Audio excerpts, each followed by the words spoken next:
കാണണമെന്നുണ്ടെങ്കിൽ പോയി കണ്ടോളൂ. അധികം സമയം എടുക്കണ്ട.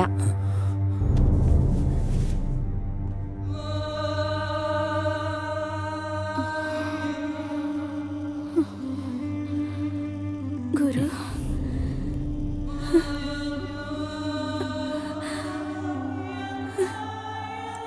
എന്നോട് ക്ഷമിക്കൂ ഗുരു. നിന്നെ പോലുള്ള ഒരുത്തിനെ വെച്ച് ദൈവം എന്നെ കബളിപ്പിച്ചു. ഞാൻ നിന്നെ വല്ലാതെ കഷ്ടപ്പെടുത്തി. ഇപ്പൊ കുത്തേറ്റ് ഇവിടെ കിടക്കുന്നതിനെ പറ്റി ഓർത്ത് എനിക്ക് വിഷമമില്ല ഗുരു. നിനക്ക് മാത്രം സ്വന്തമായ എന്റെ ശരീരം നീ തക്ക സമയത്ത് വന്ന് രക്ഷിച്ചല്ലോ. അതോർത്ത് ഞാൻ സന്തോഷിക്കുന്നു. നേരെ മറിച്ചാണ് നടന്നിരുന്നതെങ്കിൽ ആ നിമിഷം അവിടെ തന്നെ ഞാൻ മരിച്ചു വീണേനെ. എന്റെ കുറ്റബോധം കൊണ്ട് ആൾമാറാട്ടം നടത്തി കഷ്ടപ്പെടാതെ അന്യന്റെ സ്വത്ത് അനുഭവിക്കാൻ ആശപ്പെട്ട അവൻ എത്ര തരം താണവനാ ഗുരു. നിനക്ക് കിട്ടിയ വിജയവും കീർത്തിയും മുൻപരിചയമില്ലാത്ത ഒരുത്തിന് വിട്ടുകൊടുത്തില്ലേ ഗുരു?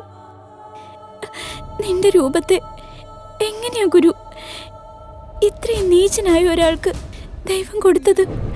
സെക്സ് എന്നത് ഒരാൾ മറ്റൊരാളിൽ നിന്ന് ബലമായി പിടിച്ചെടുക്കേണ്ടതല്ല, മനസ്സുകൊണ്ട് വിധേയരാവേണ്ടതാണ്. ഒരു പെണ്ണിനെ വെറും മാംസമായി മാത്രം കാണുന്ന ഏതൊരാണിന്റെ പിറവി പോലും സംശയിക്കേണ്ടതാണ് ഗുരു. അല്ല അല്ല, ഞാൻ നീ പറഞ്ഞ പോലെ അത്ര തരം താന്നവനല്ല. ഞാൻ ഗുരുവല്ല. ഗുരു,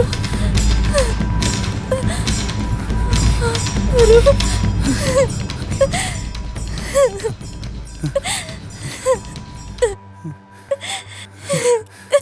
സോറി വേണ്ട ഗുരു. സോറി ഗുരു. പണമാണെല്ലാം എന്ന് വിചാരിച്ച് ജീവിച്ചവനാ ഞാൻ. തെറ്റ്. സ്നേഹം ഒരു വലിയ കാര്യമാണ്. മറ്റൊരുത്തിനെ പോലെ അഭിനയിക്കാൻ എളുപ്പമാണ്, പക്ഷെ ജീവിക്കാൻ പാടാണ്. ഇത്രയും കാലം ഞാൻ നിന്നെ പോലെ അഭിനയിച്ചിരുന്നു. ഇനി ഞാൻ അങ്ങനെ ജീവിക്കാൻ ശ്രമിക്കുകയാണ്.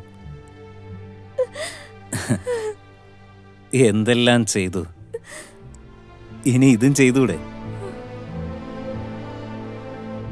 ബൈ.